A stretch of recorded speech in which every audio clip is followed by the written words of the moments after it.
Hey everybody, this is Lacey from the Content Direction Agency, and this is your content debrief 15 minutes of actionable content marketing information that you can use to improve your business and marketing outreach today, any day, all the time. I'm a little glary, so I'm going to take those off.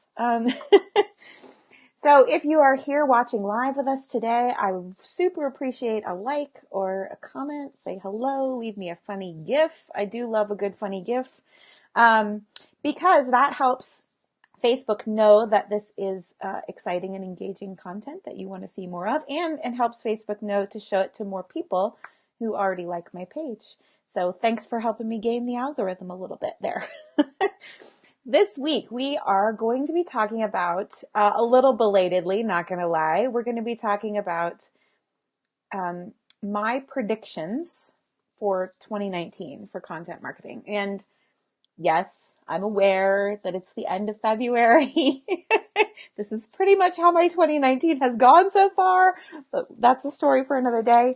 But I got to thinking about it because, some people had asked me for it as a topic. And B, I started looking at some of what had been published. You know, if you just Google content predictions 2019, some big brands, some big content producers in my space have put out some predictions of their own.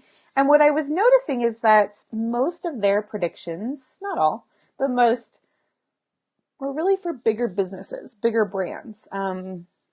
Brands that can afford major, SEO initiatives or video, really professional video marketing or all different kinds of things like that. And I thought, where's the advice for the solopreneur? Where's the advice for the small business owner that maybe has some money to invest, definitely has some time they want to put towards content marketing, but doesn't have like a huge budget. They don't have tens of thousands of dollars to spend on ad buys every month and things like that. So I really wanted to create my content predictions for 2019 for us, for the smaller business, for the solopreneur and so on. So really, I have just like three big main thoughts that I want to share with you today. And I'm going to, I'll stick a link to the blog post in the comments so you can read some more if you choose. But really, I just kind of want to go over my three sort of big picture thoughts for you and your content marketing plan this year. And then from there, like everything can get more granular, obviously. So if you have questions, please feel free to leave them in the comments below, whether you're watching this live or on a replay. I would be happy to come back and answer questions for you and your specific business, your specific needs, and so on. So let's jump right in. So number one, my first thought about content marketing in 2019 is that your content marketing is not separate from the rest of your marketing. I actually had a friend, a colleague, email me today and ask me a question if I felt like I could make recommendations for marketing, big picture marketing, as opposed to just content marketing. And I will admit that I wasn't totally sure how to answer her question, because to me, the two are almost interchangeable. All marketing is content marketing at some level. Like you are producing some sort of content for your audience to consume with the goal of creating a potential customer and eventually a buyer, right? So that is marketing. It doesn't matter if you're paying for it, if it's an advertisement. It doesn't matter if it's a speaking gig you're doing. It doesn't matter if it's a billboard. I don't care. Like, it's all still content marketing because you are producing content to market your thing. Now, that being said, I understand where the confusion comes from, because content marketing in general refers to things like blogging and producing articles, right? But I just happen to believe that they are very, very much the same, if not, they're very similar, if not the same, right? So the answer was yes. I feel confident making suggestions for a big picture marketing strategy, because that's what I do. Like, I always want to make sure that whatever we're talking about, even if we're getting granular and talking about blog posts and social media, that we're actually talking about how it's going to influence everything in the big picture. So I think a lot of times people think of these things, even different parts of their content marketing, as living in different silos. Like, emails over here and blogging is here and my podcast is over here, when really they all live under the same roof and should be roommates and talking to each other and planning parties, because all your marketing efforts should be going towards supporting the same goals. And if they're not, you may have a disconnect there that you need to look at. So, my number one prediction for 2019 is that you need to understand that content marketing is not separate from the rest of your marketing. And in fact, it's very incestuous with sales. So sales and marketing go together like peanut butter and chocolate. So you got to make sure that everything is talking to each other, that everything is relating, that everything's leading down the same path. Okay. So, let me just make sure that everything's going here. I'm just checking to make sure this is working, because I never know. It's like I'm talking to the void sometimes, and I just want to make sure it's working. If you're in the void, please say hello. Hello, void. Okay, so the first prediction was that you need to understand that content marketing is not separate from the rest of your marketing. My second sort of prediction or tip for 2019 is, if you don't have the budget to compete with the big guys, you need to focus, right? You need to not try to outdo the bigger brands in your space. You need to focus on what I'm calling the 3 E's, which is efficiency, effectiveness, and evergreen content. Okay. So if you don't have the money or whatever to really compete with, hey, Jan. Nice to see you. Thank you for commenting and letting me know you're part of the void.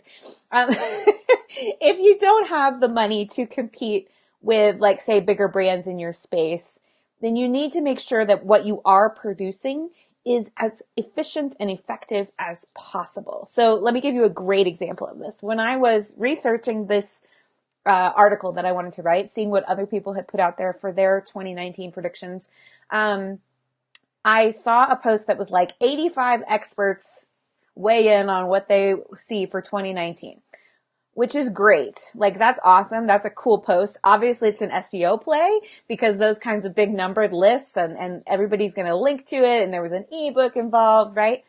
It was produced by one of the bigger brands in my content marketing space. And I thought to myself, like, could I compete with that? So in order to compete with that, I would have to actually make a bigger list. So it'd have to be like 110 experts weigh in, which I don't even think I know 110 people. Let's be real. And then I'd have to get them all the link to it. And if that was my goal, if my goal was to compete with that piece of content, that would be massive man hours for me. I do have an assistant, and that would be massive man hours for her too. It would cost me a lot to do that. However, that competitor, I happen to know, has a content team. They have multiple people who are on salary to produce that kind of content. So it's much more efficient and effective for them to be able to produce that kind of content than it is for me as a small business to produce that kind of content. So how do I compete with that? Well, I don't. That's the thing. Like, I am not going to try to compete with those people for that particular SEO term, right? Like, I'm not in competition with that brand for those things, right? So what I'm doing instead is I'm trying to say, what is the most effective piece of content I can produce efficiently that will be evergreen, which means that its value won't diminish over time. And actually, my 2019 prediction post is not a good example of that, because when it's August, ain't nobody going to care what my 2019 predictions were, unless it's just to look and see if I was right or wrong, right? And when it's like 2020, nobody's going to care what my 2019 predictions are. So I don't want to expend a whole lot of time and energy on posts that are going to be irrelevant relatively quickly, right? So if I'm on a budget, if I have limited amount of time, energy, and money to spend on content marketing, I have to be super strategic about what kinds of content I'm producing at any given moment, so that I know it's going to get me the best bang for my buck. Okay. So that was my second tip for 2019. If you don't have the budget to compete with the big guys, focus on the 3 E's: efficiency, effectiveness, and evergreen content. Okay? All right, so then number 3 would be, I want you to remember that nurturing your customers through email is maybe more important than it's ever been. And I know you're probably like, wait, Lacey, it's 2019, not 1999. Why are you talking about email? Email's dead. Well, email's not dead, first of all. And second of all, email is one of the most effective ways we still have to cut through the noise when it comes to marketing our stuff. Because if somebody has given you their email address, they're more likely to be paying attention to you, right? Like, I can't control, unless I pay money for an advertisement, and even then it's iffy, I can't control what you see from me in your Facebook feed, which is why it's so important for you to like and comment on this video so more people can see it. But the point is, like, I really don't have any control without spending a ton of money over who sees this video. If, however, you are on my email list, there's a much higher chance that you're going to see my message, that you're going to see that message from me, right? And especially right when you've subscribed, like that first couple of days or weeks after you've subscribed from me, our relationship is still new and fresh and exciting. You're going to open my emails. So we need to be really, really conscious of the kind of nurturing we're doing of our potential customers at that stage, right? And in the blog post, I go into a whole sort of rant about funnels, which I'm not sure I want to get into today. I mean, comment or raise your hand if you do want me to do that. But the point is, like, we've been taught over the last few years just to get more leads, when really it's more efficient to nurture those leads over time as opposed to just pouring more into the top of the funnel. If we plug some of the holes in the funnel through nurturing, we're going to make more sales automatically. So my third sort of prediction or tip for 2019 is to pay more attention to your email marketing and your nurture sequences, because I think that's where a lot of us are losing money, or at least leaving money on the table, because we're not properly nurturing our peeps to get them ready to buy, right? We have to remember that people come into our funnel at different stages of awareness, at different stages of readiness. And if they're not ready to buy, we need to make the effort to help nurture them and educate them and get them to a point where they are ready to buy. So that can be done in a variety of ways, but it's really important to just look at your nurture sequences, both the ones that they get right when they sign up, but then over time, how are you nurturing them? How is your newsletter helping people understand what it's like to work with you? How are your automated sequences that go with your launches and sales educating people and helping them self-select and say, yes, I'm ready to work with her? So those sorts of email sequences, if we pay attention to them and really optimize them, you're going to find you get better sales results at the end of the funnel. Rather than just pouring more cold leads in the top, let's work on warming them up and plug in a few of those holes in the funnel so that people are really ready to buy and excited to buy and become happy customers at the end of the funnel. Okay? So just to recap briefly, my best suggestions for you this year for content marketing can kind of fall into 3 statements. Number 1, invest in creating a big picture strategy for all of your marketing efforts, because content marketing and whatever else marketing you're talking about are all really one and the same sort of thing. They all live in the same house. They should be going to the same party.